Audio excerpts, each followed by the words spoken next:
감사합니다.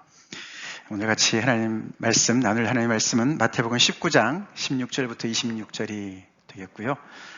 기특한 질문, 저를 어떻게 읽어야 되죠? 기가 막힌 대답. 우리 같이 제목으로 하나님의 말씀 같이 나누겠습니다.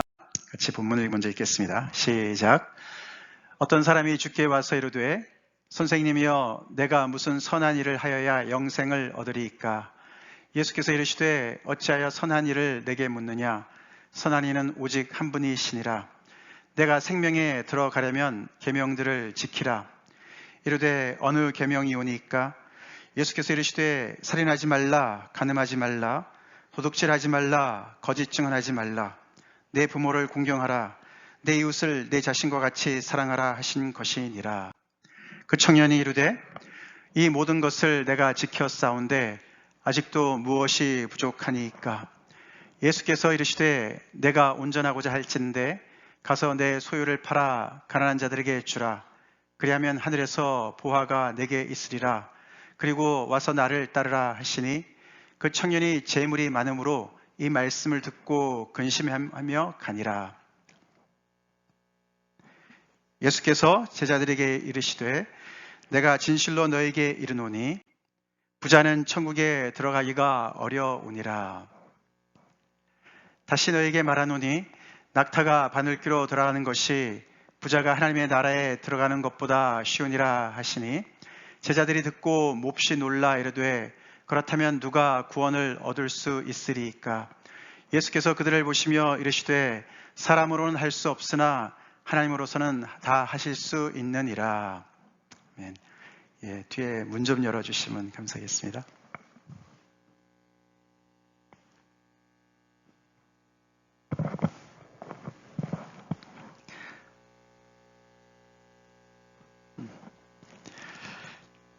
네, 예수님께서 이제 드디어 갈릴리 사역을 이제 정리하시고 우리가 지난주에 봤지만 이제 고난과 죽음이 기다리고 있는 예루살렘을 향해서 이제 내려가고 계시는 중에 있습니다. 이제 곧 예루살렘으로 이제 들어가시게 되는데 그 노상에서 이제 오늘 우리가 읽은 이 본문 어떤 사람을 만나게 되셨습니다. 그 사람과의 대화의 내용이 오늘 본문이죠. 그래서 오늘 제목을 이렇게 제가 정한 대로 굉장히 어떤 사람이 기특한 질문을 예수님한테 했습니다. 그렇죠? 어떤 질문이었습니까? 내가 무슨 선한 일을 하여야 영생을 얻으리까? 라는 질문을 했어요. 너무너무 중요한 질문이에요. 그렇죠? 근데 왜 기특한 질문이라고 제가 이렇게 붙였냐 하면 아시다시피 예수님 앞에 많은 사람들이 그동안에 나왔었습니다. 그렇죠? 많은 종류의 사람들이 예수님 앞에 나왔었어요. 근데 대부분의 사람들은 병을 고쳐주세요. 아니면은 죽은 나의 딸을 살려주세요. 그런 정말 너무나 절박한 그런 요청 때문에 주님 앞에 나온 사람들이 많이 있었습니다. 너무 귀한 일이죠. 반면에 어떤 사람들은 예수님을 책잡으려고 또 나왔었습니다. 그런 많은 사람들이 있었는데 놀랍게도 어떤 사람은 이 질문의 내용이 영생에 관한 질문인 거죠. 본인이 영생을 얻고 싶은데 영생을 어떻게 하면 얻을 수 있습니까? 무슨 선한 일을 해야지 내가 영생을 얻을 수 있겠습니까? 라는 굉장히 기특한 그런 주제를 가지고 주님 앞에 나왔어요. 근데 이 사람이 더 기특한 거가 어떤 모습입니까? 이 사람이 또 젊은 청년이에요. 사실 청년들은 이것저것 정말 너무나 인생의 꿈과 그런 포부와 기대와 또 자신만만한 거로 가득 차 있지 않습니까? 근데 주제가 영생이라는 주제를 고민하는 이런 청년 참 찾아보기 쉽지 않겠죠. 그렇죠? 청년입니다. 청년이 이런 주제를 가지고 영적인 주제를 가지고 예수님을 찾아 나왔다는 것이죠. 굉장히 참 갸륵한 청년이죠. 근데 그게 거기서 머물지 않고 또 이 청년은 부자였어요. 우리가 다른 마가복음이나 누가복음에 보면은 큰 부자였다 이렇게 나와 있습니다. 큰 부자였어요. 청년인데 또 부자예요. 그런데 또 영생에 관심이 있다는 말이죠. 그리고 또 다른 성경에 보면은 관원이었어요. 그러니까 그냥 재물만 많은 게 아니라 또 지위도 높은 그런 굉장히 괜찮은, 굉장히 젊은 사람이 영생에 대한 질문을 가지고 주님 앞에 나온 겁니다. 그래서 굉장히 기특한 사람이죠. 그래서 예수님께서 마가복음에 보면은 이 사람을 사랑하사 이렇게 말씀 표현이 나와요. 예수님이 보실 때 너무 예쁜 거예요. 이게 사랑하다는 게 사랑스러운 청년이라는 게 그 사람의 외모가 아니라 하는 짓이 예쁜 거죠. 하는 짓이 예쁜 거예요. 저희도 이제 교회에서 이렇게 성경 공부할 때 우리가 그 주중에서 하는 공부는 다 균합적 성경 공부를 하지 않습니까? 그래서 우리가 질문 만드는 걸 훈련을 합니다. 그래서 우리 유스 아이들도 그렇고 우리 청년들도 그렇고 청장년도 그렇고 우리 또 수요 우리 전체 성경 공부할 때도 이렇게 균합법적 성경 공부를 통해서 질문을 만드는 걸 우리가 해보는데 참 좋은 질문이 좋은 성경 공부를 만들지 않습니까? 예수님 앞에 좋은 질문을 가지고 이 청년이 나온 것이죠. 근데 정말 여러 면에서 굉장히 정말 너무 이렇게 모범적인 그런 청년인 것이죠. 우리 교회 청년들이 좀 닮은 것 같지 않습니까? 우리 교회 청년들도 참 기특해요. 요즘에 또 이렇게 참 저한테 이렇게 또 개인적으로 와서 질문하는 청년들도 꽤 있어요. 영성에 대한 질문들, 말씀에 대한 질문들을 하는 걸 제가 이렇게 받으면 너무너무 저도 기뻐요. 예수님 굉장히 기뻐하셨을 것 같아요. 그렇죠?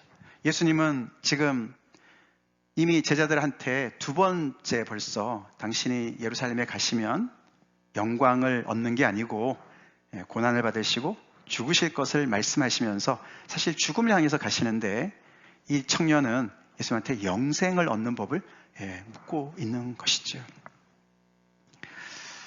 자, 이런 질문 앞에 예수님이 대답을 하십니다.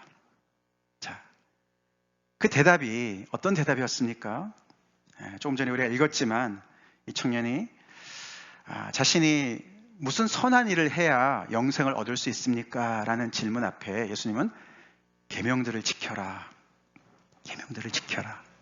근데 사실 그 앞에 내용이 있었어요. 그렇죠? 이 사람이 선한 선생님이여, 내가 선생님이여, 내가 무슨 선한 일을 하여야 영생을 얻겠습니까? 이렇게 질문했어요. 그죠? 선한 일이라는 질문을 했어요. 그렇죠? 그러니까 예수님이 왜 선한 일을 나한테 묻느냐? 그러면서 선한 이는 오직 한 분이시다. 예수님 앞에 와서 선한 일을 묻는 그 사람 앞에 예수님은 선한 일 그러면 당연히 선하신 하나님 앞에 가야지, 하나님 말씀을 생각해야지 그걸 깔고 계시는 거죠. 그렇죠? 그러시면서 그 말씀 하시면서 계명들을 지키라고 말씀을 하셨습니다. 선하신 분은 한 분이시다. 예수님이 이 말씀을 미리 먼저 말씀하셨어요. 그러시면서 생명에 들어가려면 계명을 지키라. 계명들을 지키라. 이 청년이 묻습니다. 어떤 계명을 말씀하시는 겁니까? 계명도 많은데 어떤 계명을 말씀하는 겁니까? 그래서 더 구체적인 대답을 요구했을 때 예수님께서 쭉 말씀하신 내용을 정리해보면 10계명에서 5계명부터 9계명까지 내용을 쭉 말씀하셨어요. 그렇죠? 6계명부터 시작하셔서 9계명 말씀하시고 5계명으로 다시 돌아가셔서 내 부모를 공경하라는 말씀으로 하시고 뒤에 이웃사랑에 대해서 덧붙이시죠. 내 이웃을 내 자신과 같이 사랑하라. 이 계명을 지키라. 그렇게 말씀을 하셨습니다. 조금 우리가 의아합니다. 그렇죠? 10계명 중에서도 더 중요한 것은 1부터 4계명 하나님과의 관계가 된 그 앞이 더 중요한 것 같은데 예수님은 5계명부터 9계명에 서로 간의 관계에 대한 어떤 계명을 먼저 말씀을 하고 계세요. 그것을 지키라고.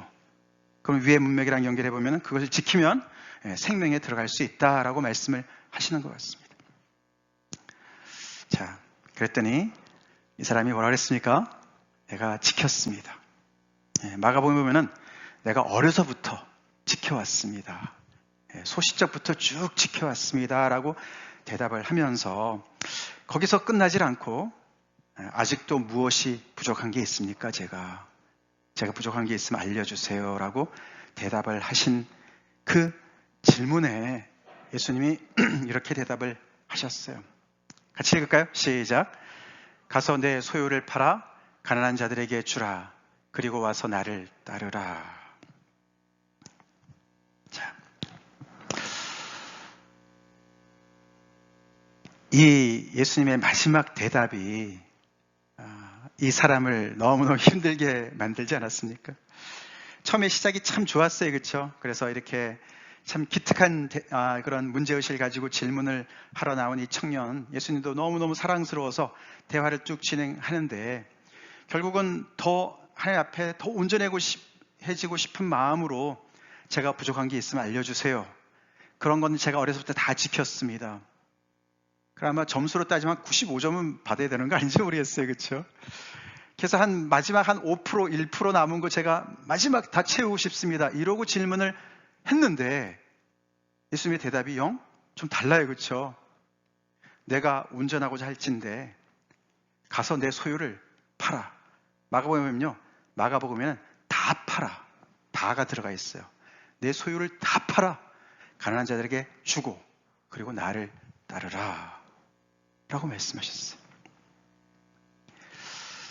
그래서 이 청년은 그것 때문에, 그 말씀 때문에, 마지막 대답 때문에 근심하면서 그 자리를 떠났다. 이렇게 오늘 만남이 끝났습니다. 그렇죠? 그래서 이 예수님의 대답이 이 청년한테는 기가 막히는 대답이 됐어요. 기가 막히는 대답. 숨이 턱턱 막히는 대답이 돼버렸어요. 그렇죠? 그래서 너무너무 근심에 쌓여서 그냥 한숨을 내쉬면서 가버렸어요. 왜냐하면 이유가 재물이 많기 때문에 그랬다라고 기록을 하고 있습니다. 가면서 그 마지막 질문 안 했었으면 좋았을걸 이런 생각을 했을지 모르겠어요. 자신은 아마도 영생에 대해서 관심도 있고 그리고 어느 정도 자신이 있었을지 모르겠어요. 그렇죠? 그래서 예수님한테 어떻게 보면 확인을 받기 위해서 나왔는지도 모르겠습니다. 그렇게 해서 예수님 앞에 나온 건데 오히려 정말 이 표현이 맞는지 모르지만 혹을 때려 그러다가 혹을 오히려 붙이고 돌아가는 격이 됐지 않았습니까? 사실 예수님의 이 말씀을 통해서 이 제자가 이 젊은 청년이 떠나가는 걸 가만히 보면 그 사람이 처음에 예수님한테 이렇게 반응했던 부분들, 예를 들어서 내가 소시적부터 다 지켰습니다. 그렇죠? 그 말도 조금 다시 평가를 해봐야 되는 게 아닌가 생각이 들어요. 예수님 쪽에서는 예수님 왜 이런 말씀을 하셨을까? 이 청년한테. 그런 생각이 좀 듭니다. 그렇죠?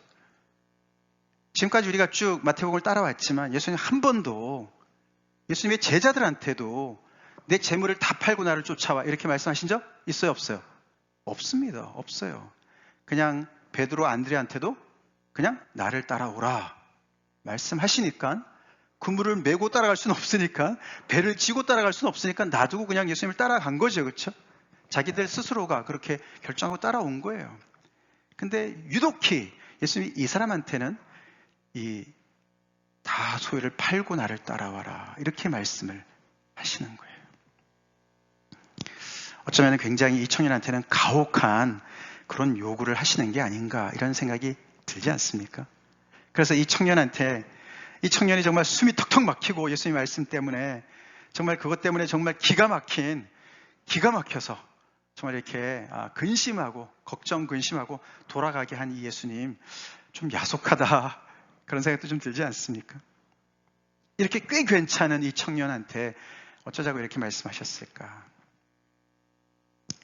그런 생각이 좀 듭니다. 그렇지만 우리는 지금까지 예수님을 쭉 지켜봤어요. 그렇죠? 우리가 말씀을 통해서 알아봤어요. 예수님은 우리가 알면 알수록 어떤 분이십니까? 예수님은 굉장히 본질적인 분이시죠? 본질을 꿰뚫어 보시는 분이세요. 분명히 이 사람은 이 재물의 문제가 있는 것을 알고 계시는 것 같아요. 그렇죠?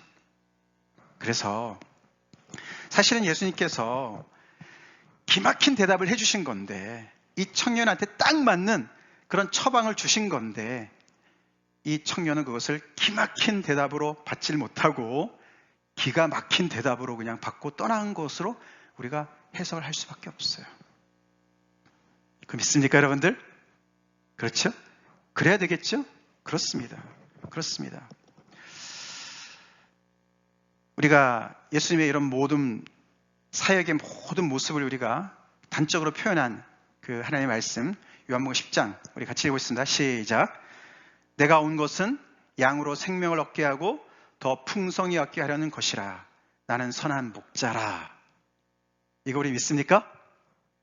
예. 이 동기로 이 청년한테 말씀하신 줄로 믿습니다. 이 청년한테 괜한 걱정 근심을 주신 것이 아니겠죠? 아닙니다.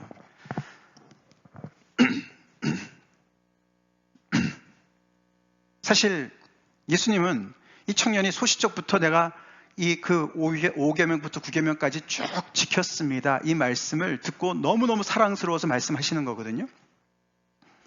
그래서 제가 뭐 부족한 것이 또 있습니까? 라고 말씀하셨을 때 그래, 야 참 너 정말 너무 잘했다. 이웃사랑을 그렇게 잘했으니 너의 소유를 팔아서 그걸 가난한 자들에게 나눠주는 거 그거 뭐 대수겠냐라고 생각하시고 말씀하신지도 몰라요. 그렇지 않습니까? 이웃사랑을 그렇게 실천하는 사람인데요.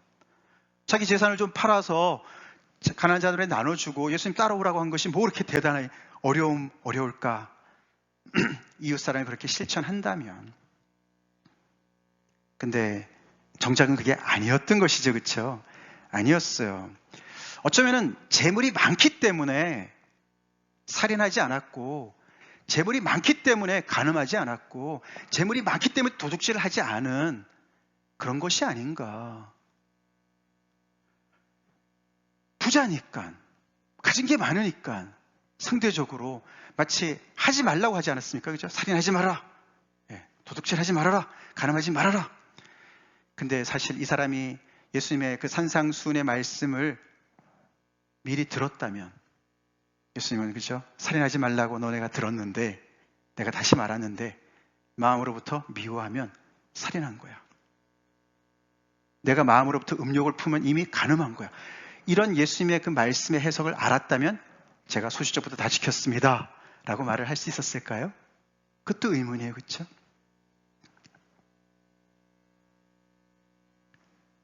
사실 예수님이 오늘 이 말씀 제5계명부터 9계명까지 하신 다음에 거기 뒤에 내 이웃을 내 자신과 같이 사랑하라 라는 더 적극적인 말씀을 보태시는 이유가 있는 줄로 믿습니다. 하나님의 계명을 지키는 것은 안 하는 것, 그냥 그것을 하지 않는 소극적인 것에서 그치는 것이 아니고 이웃이 내 물질이 필요하면 나눠도 줘야 되는 적극적인 사랑을 얘기하는 줄로 믿습니다. 그 얘기를 예수님께서 포함해서 말씀하시는 거예요.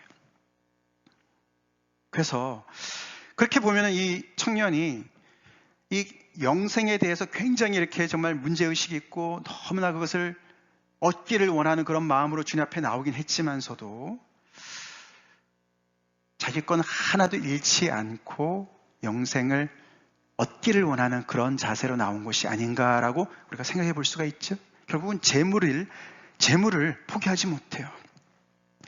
자기가 지금 가지고 있는 모든 것들, 젊음도 있고요, 재물도 있고요, 지위도 있고요, 다 있어요.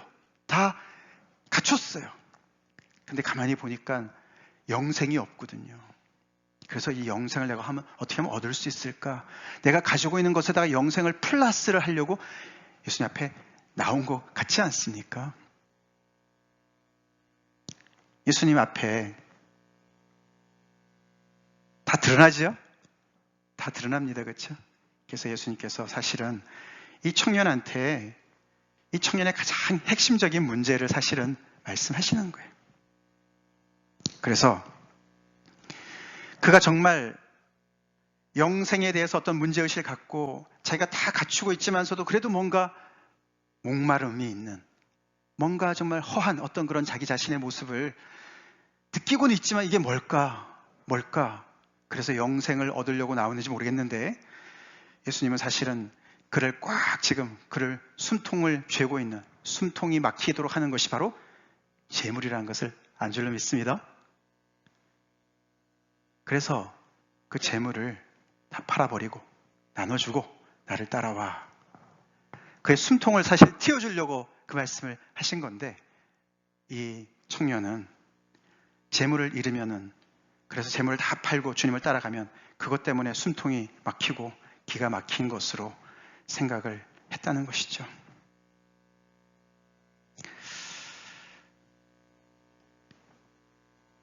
예수님이 우리 한 사람 한 사람들을 다 우리에게 형편에 맞춰서 우리를 대우하시는 줄 믿습니다. 오늘 이 청년의 이 이야기가 일반화될 수는 없어요. 우리 중에 예수님 믿을 때 재산 다 팔고 주님 따라온 사람이 있어요? 없잖아요, 그렇죠? 그걸 우리가 가만히 생각해 볼 때, 그럼 예수님은 나를 향해서는 무엇을 팔으라고 말씀하실까? 그 생각을 우리가 해봐야 돼요.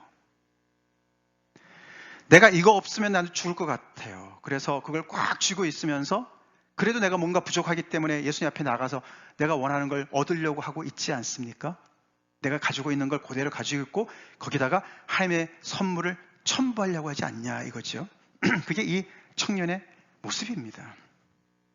근데 예수님은 우리를 사랑하시기 때문에, 아멘? 사랑하시기 때문에 복음으로 우리가 덕지덕지 이렇게 덧입는 걸 원치 않으십니다. 이분은 정말 훌륭한 명의시라, 심의시라, 우리의 모든 마음의 병과 우리의 모든 걸 다 꿰뚫어 보시고 우리를 참 사랑하시는 선한 목자시기 때문에 자신의 생명을 양들을 위해서 내어주시기까지 사랑하시는 분이시기 때문에 우리의 숨통을 죄고 있는 것을 내놓으라고 말씀하신 줄 믿습니다. 이 청년과 비슷한 모습을 보이는 그 사람이 하나가 우리가 떠오르는데요. 우리 요한복음 4장에 나오는 누구죠? 수가성의 여인이죠, 그렇죠? 사마리아 여인입니다, 그렇죠? 예수님께서 사마리아 땅을 지나서 가시는 길에 목이 말라서, 그렇죠? 우물의 곁에 앉으셨어요. 제자들은 다 먹을 것을 구하러 동네에 들어갔었고 혼자 계시는데 어떤 여인이, 그렇죠? 사마리아 여인이 물을 길러 나왔습니다. 그때 예수님께서 뭐라 하셨어요? 내게 물 좀 달라. 그때 여인도 예수님을 향해서 기가 막혀 했어요. 그렇죠? 유대인의 남자로서 왜 나한테 말을 거시냐. 기가 막혀 했어요. 여러분들 혹시 지금까지 신앙생활 하시면서 말씀을 들으시면서 기가 막혀 보신 적 있으세요? 하나님의 말씀 때문에? 하나님의 말씀이 나한테 너무너무 정면으로 나를 도전해서 기가 막혀 보신 적 있으세요? 그때 우리 그 말씀 때문에 근심하고 돌아가지 맙시다. 돌아가지 말고 오늘 이 말씀을 잘 우리가 기억합시다.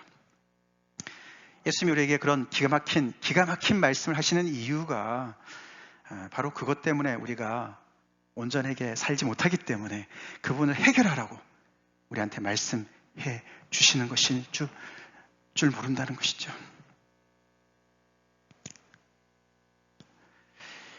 이 사람의 이런 모든 문제는 사실 많은 사람들이 몰랐어요. 그래서 제자들도 놀랐어요. 제자들도 도대체 저 사람이 구원을 안 받으면 누가 받나 그렇게 놀랐습니다. 누가 보더라도 모범적인 신앙인입니다. 그렇죠? 근데 결국 95점인 줄 알았더니 아니잖아요. 그렇죠? 아닙니다. 이렇게 여러 가지로 자기 나름대로 가지고 있는 것과 자기의 노력으로 정말 굉장히 이렇게 신앙이 괜찮아 보이는 거기까지 왔는지 모르지만 생명이 없어요. 생명이 없어요. 정말 안타까운 주인공이죠. 안타까운 사람입니다.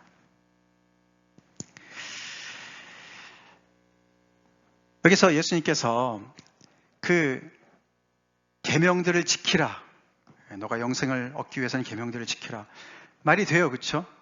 말이 되는데 그 말씀 다 하신 다음에 왜 또 그러고 나서 그걸 다 가난하게 나눠주고 와서 나를 따르라고 말씀을 하셨을까? 그렇죠?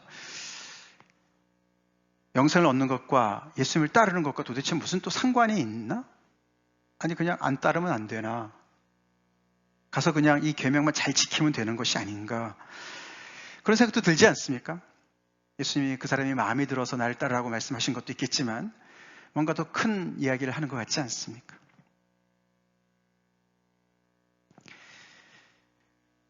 사실 오늘 우리가 영생이란 말 제가 처음부터 설명을 안 드렸는데 영생, 이 청년이 나와서 어떻게 하면 영생을 얻을 수 있습니까? 영생, 그 영생, eternal life, 그게 뭘까요? 그게 뭘까? 영원히 사는 삶, 영어로는 그렇게 표현을 했는데 그게 오늘 본문에 보면은 예수님께서도 그걸 생명에 들어가는 것으로 표현했습니다. 그렇죠? 예. 여기 그렇죠? 17절에 내가 생명에 들어가려면 계명들을 지키라. 이 사람이 지금 살아있는데 그런데도 생명에 들어가려면 그렇게 표현을 했습니다. 뭔가 다른 차원의 생명을 얘기하고 계시고요. 또 오늘 본문에 또 나오죠. 뭐라고 얘기합니까? 예수님께서 이 청년이 이제 떠난 다음에 뭐라고 말씀하셨죠? 예. 천국에 들어간다고 얘기하죠. 천국에 들어간다. 예.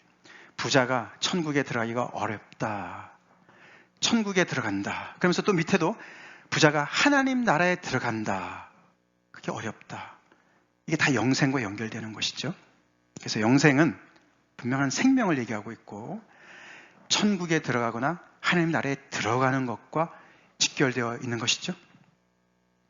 그리고 그 말을 받아서 제자들이 구원을 얘기합니다. 그렇다면 이 사람이 구원을 못 받는다면 누가 구원을 얻을 수 있습니까? 구원. 이게 다 같은 표현입니다. 구원을 얻었다는 얘기는 영생을 얻었다는 얘기고 구원을 얻고 영생을 얻었다는 얘기는 천국에 하나님 안에 하나님 나라에 들어갔다는 얘기입니다. 사실 지금까지 우리가 마태복음을 보면서 영생이라는 단어가 최근에 들었어요. 18장부터 나오기 시작했습니다. 그전에는 뭐라고 쭉 나왔습니까? 예수님의 사역을 하나님 나라, 천국이 주제였어요. 그렇죠? 회개하라, 천국이 가까웠다. 하나님의 나라가 가까이 왔다. 오늘 본문에서는 이 마태복음에서 주로 천국 얘기가 천국으로만 계속 얘기를 거의 다 했는데 오늘은 여기서는 하나님 나라라는 말도 나옵니다. 같은 내용이에요. 그렇죠? 그게 좀 달라요. 그렇죠? 그게 가지고 있는 어떤 그 내용의 어떤 포함하는 그것이 다릅니다. 그렇죠? 자, 여기서 그래서 영생은 우리 각자가 생명을 가지고 있어요. 그렇죠? 목숨, 이 육신의 생명도 있습니다. 그래서 우리가 영생 또한 내가 불로장생하는 어떤 그런 영원히 사는 어떤 생명. 그래서 각자가 다 이렇게 하나님 앞에서 그냥 받아서 선물로 받아서 누릴 수 있는 하나님과 상관없이 누릴 수 있는 어떤 그런 선물 정도로 우리가 생각하기가 쉬운데 그 얘기가 아니죠. 그렇죠? 영생이라는 것은 하나님 나라에 들어간 것입니다. 하나님 나라에 들어갔다는 얘기는 하나님의 나라의 통치를 받는 것입니다. 천국의 통치를 받는 것이죠. 그것을 구원이라고 얘기하는 것이에요. 그게 같은 내용이죠. 그리고 오늘 본문을 이제 예수님께서 이 청년이 떠나간 다음에 제자들한테 말씀을 하시지 않습니까? 영생에 대해서 설명하시는 거예요. 그렇죠? 예수님께서 제자들에게 이르시되 내가 진실로 내게 이르노니 부자는 천국에 들어가기가 어렵다. 얼마나 어려운지 비유로 낙타가 바늘귀로 들어가는 것보다 더 어렵다. 부자가 그렇게 천국에 들어가기가 어렵다. 다시 말해서 영생을 얻기가 어렵다. 글쎄요, 이 청년이 얼마나 부자였는지 모르겠어요. 그렇죠? 큰 부자라 그랬으니까. 저희 안에도 큰 부자가 있으신지 모르겠는데, 그러니까 부자 되기 전에 빨리 예수님 믿어야 되겠죠? 예, 부자 되면은 천국에 들어가기 어려워요. 그러니까 이 덩치가 커지기 전에 빨리 예수님을 믿어야 된다. 그런 말 하시는 겁니까? 이거 굉장한 과장 표현이죠. 이 팔레스틴 지역에서의 가장 큰 동물이 낙타예요. 그리고 가장 작은 문이 바늘귀예요. 그래서 가장 큰 동물이 가장 작은 그 오프닝에 들어가려고 끙끙거리는 것을 예수님께서 굉장히 참 유머러스 하세요. 그렇죠? 거의 만화적이지 않습니까? 그렇죠? 그렇게 설명하시는 거예요. 어렵다고 표현하셨지만 불가능하죠. 그렇죠? 거의 불가능하겠죠.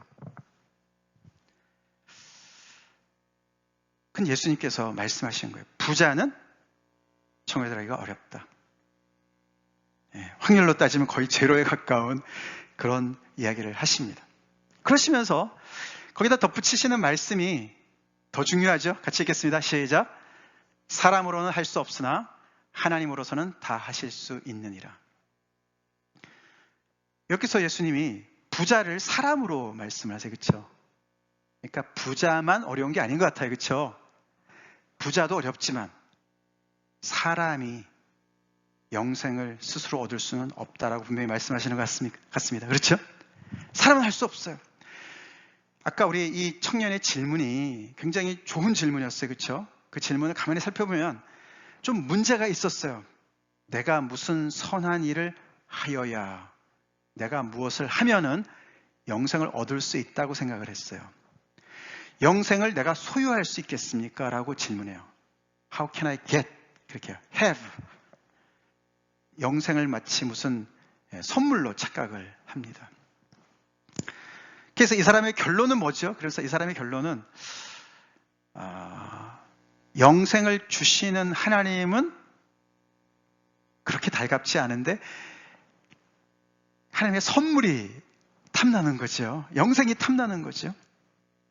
그래서 하나님의 영생이신 하나님과 영생을 이렇게 분리를 시켜서 뭔가 영생만 내가 따로 정말 이렇게 좀 취할 수 있지 않을까? 내가 뭔가 좀 대단한 것을, 선한 일을 하게 되면 이제 그런 얘기를 하고 있습니다. 그런 질문을 예수님께서 사실 간파하셨기 때문에 십계명 얘기를 하신 거예요. 계명을 지킨다고 영생을 얻을 수 있을까요? 인간이 계명을 지킬 수 있을까요? 이런 질문도 해봐야 되거든요.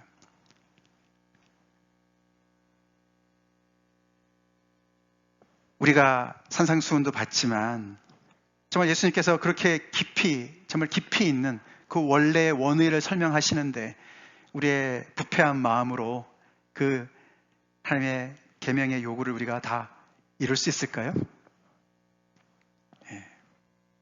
사실 그래서 없죠. 그래서 여기서 이 예수님의 말씀의 결론이죠. 사람으로는 할 수 없는 주제가 바로 영생이라는 겁니다. 우리 이거 받아들입시다. 사람으로는 할 수 없는 게 영생이에요.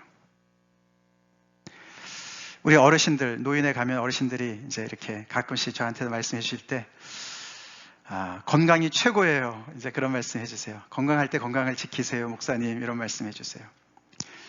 그러니까 어르신들은 재물의 귀함도 다 아시죠? 다 해보셨으니까, 지내보셨으니까. 그래도 재물보다는 건강이 더 중요한 것을 경험적으로 아시는 거죠. 너무 맞는 말씀 아닙니까? 그렇죠? 근데 그 건강도 결국은 노쇠되잖아요. 그렇죠? 잃어버려집니다. 나이가 들면서 잃지 않습니까? 건강을 잃지 않습니까? 근데 그 온전한 건강, 너무너무 귀한, 그냥 육신의 건강도 그렇게 귀한데 온전한 건강, 영원토록 건강한 거, 그게 영생인 줄로 믿습니다. 영생. 오늘 주제가 영생입니다. 영생. 성경에서 영생을 이야기하고 있어요. 영생. 우리 그 영생을 다 받아 누립시다. 영생을 놓치는 사람 하나도 없기를 간절히 기도합니다. 근데 그 영생은 인간, 우리가 아무리 죽었다 깨어나도 우리가 해결할 수 있는 문제가 아니라고요. 이 젊은이가 선한 일 몇 가지 한다고 얻을 수 있는 게 아니라고요. 누가 하실 수 있어요? 하나님이 하실 수 있다. 하나님이 하실 수 있으십니다. 하나님이 우리에게 영생을 주실 수 있으십니다.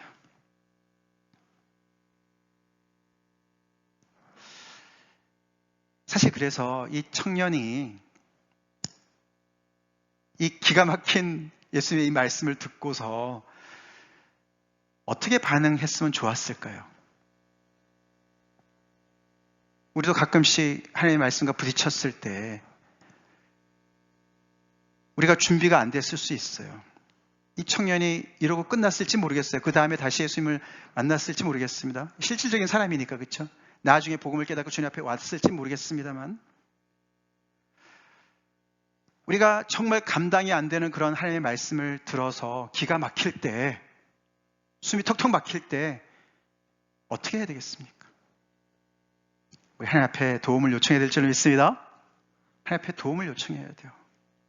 저 좀 도와주세요. 저 영생이 정말 필요해요. 저 다 잃어도 저 영생 얻기를 원해요. 그렇게 합시다. 내가 가지고 있는 거 지키면서 영생을 이렇게 덧붙이는 게 아니고요. 사실 이 사람 말이죠. 예수님이 너 재물을 다 팔면 그 돈 가지고 너가 영생을 살 수 있어. 이러면 아마 샀을지 모르겠어요. 그렇죠? 우리가 예를 들어서 10 밀리언으로 영생을 살 수 있다. 이러면은 돈 부지런히 벌어가지고 살려고 그러지 않겠습니까? 많은 사람들이. 그렇지 않겠어요? 글쎄요, 우주여행 길이 열린다 그러는데 얼마나 돈이 드는지 모르겠어요. 거기 가려고 돈 엄청나게 많이 버는 사람들 많이 있을 것 같은데 말이죠. 근데 영생이 그런 게 아니잖아요. 그렇죠? 아닙니다. 사실 오늘 여기 보면 영생은 내가 가지고 있는 것을 킵하면서 얻을 수 있는 것이 아닌 것을 가르쳐 주는 줄 믿습니다. 예수님이 여기 그래서 나를 따라오라는 말씀과 지난주에 배운 말씀과 다 연결되어지는 것이죠. 사실 오늘 이 청년은 지난주에 우리가 배웠던 제자의 길, 제자입니까? 누구든지 나를 따라오려거든 제자의 길은 이래 자기를 부인하고, 그 말씀 우리가 배웠는데 오늘 이 청년이 사실 케이스 스타디예요. 사례를 보여주고 있어요. 실패한 사례예요. 자기를 부인하지 못했어요. 근데 그 자리에서 그냥 떠날 것이 아니고 거기에서 하나님 앞에 매달려야 됐을 줄 믿습니다. 예, 하나님 저 다 잃어도 저 영생 원합니다.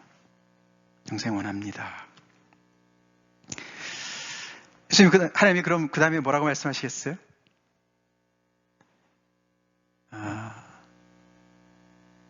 영생만 너가 얻는 것이 아니고 영생을 주는 내 나라, 내 아들 예수 그리스도를 다 영접해야 돼. 패키지들이야. 너가 나와 함께 살아야 돼. 사실 그래서 이 구약에 나온 하나님의 말씀, 이 유대인들이 이해했던 영생은요, 그 그리스 철학자들이 얘기하는 그런 무릉도원의 세계, 불자들이 얘기하는 그런 거 굉장히 다릅니다. 굉장히 달라요. 이 성경에서 얘기하는 영생은 하나님을 아는 지식과 직결되어 있어요. 하나님을 아는 지식과 직결되어져 있어요. 근데 그 지식이라는 건 머리의 지식이 아니고 이 영생의 하나님을 경험적으로 아는 것을 얘기하는 거예요. 그 말씀에 가장 이렇게 요약해서 하신 말씀이 요한복음 17장 3절에 나오지 않습니까? 같이 읽겠습니다. 시작. 영생은 곧 유일하신 참 하나님과 그가 보내신 자 예수 그리스도를 아는 것이니이다. 하나님을 아는 것이 영생이라고 말씀하세요. 그래서 그의 보내신 자 예수 그리스도를 아는 것이 영생이다. 그래서 이 청년한테 예수님께서 나를 따라와 라고 말씀하신 줄 믿습니다. 나를 따라와. 그 영생은 나와 교제하는 거야. 나와 사귀는 거야. 나와 함께하는 거야. 그것을 오늘 본문이 가르쳐주고 있습니다.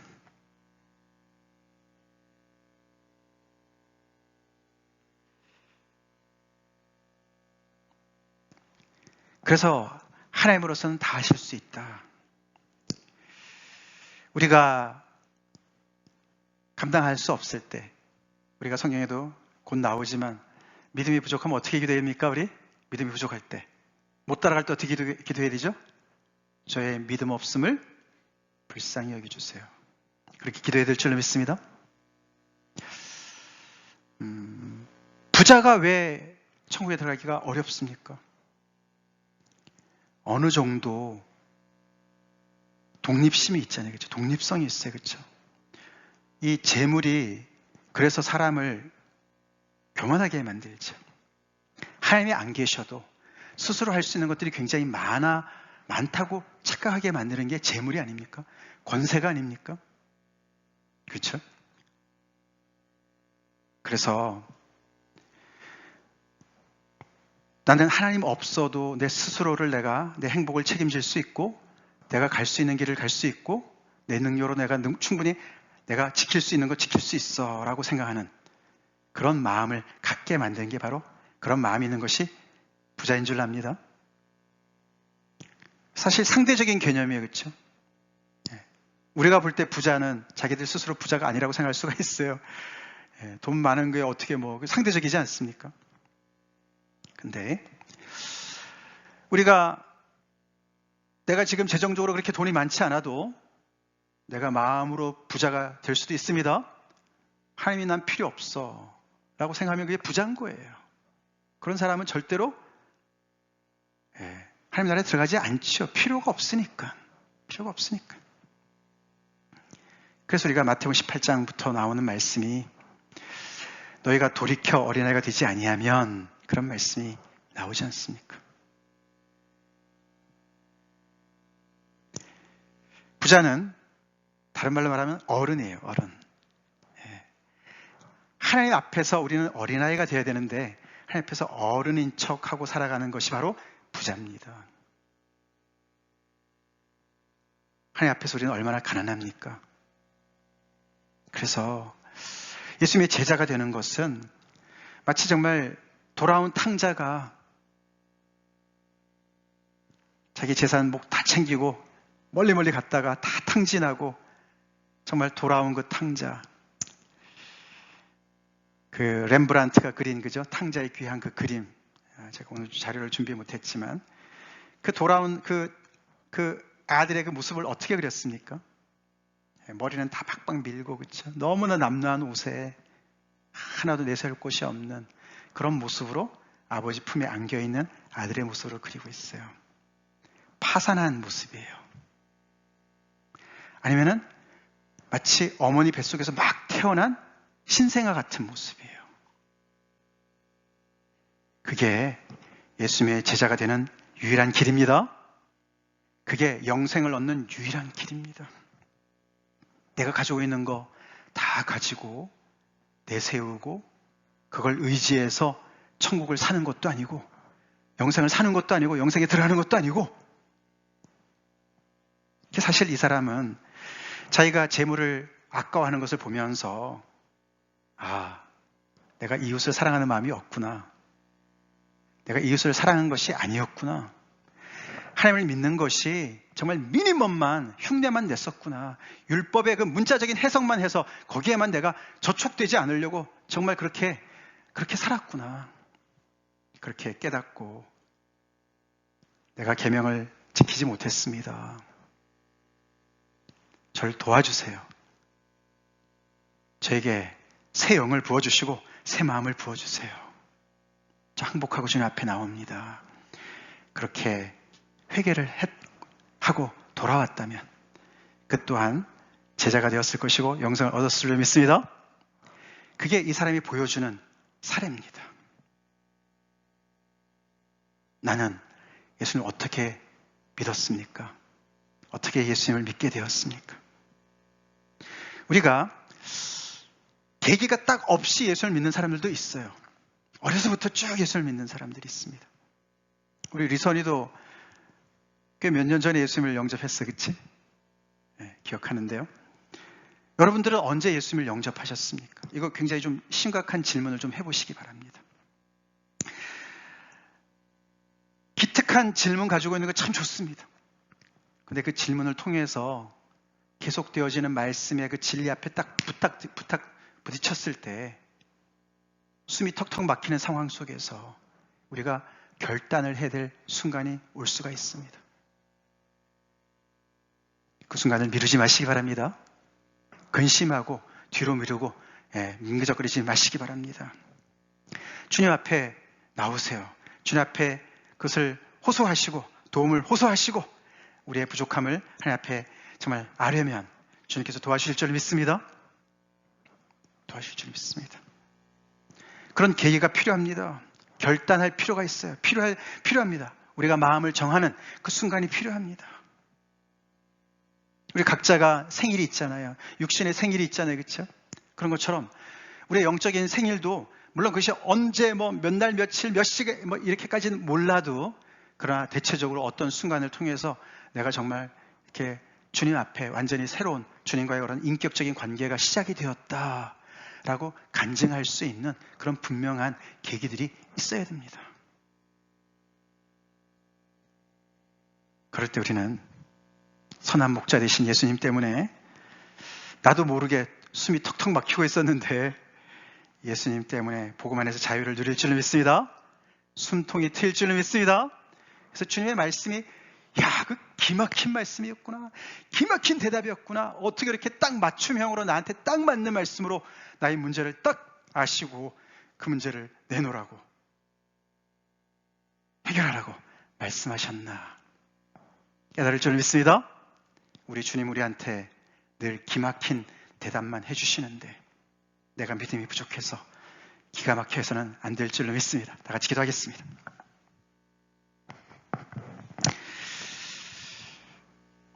요즘에 마태복음 말씀이 계속 제자의 길을 이야기하고 있기 때문에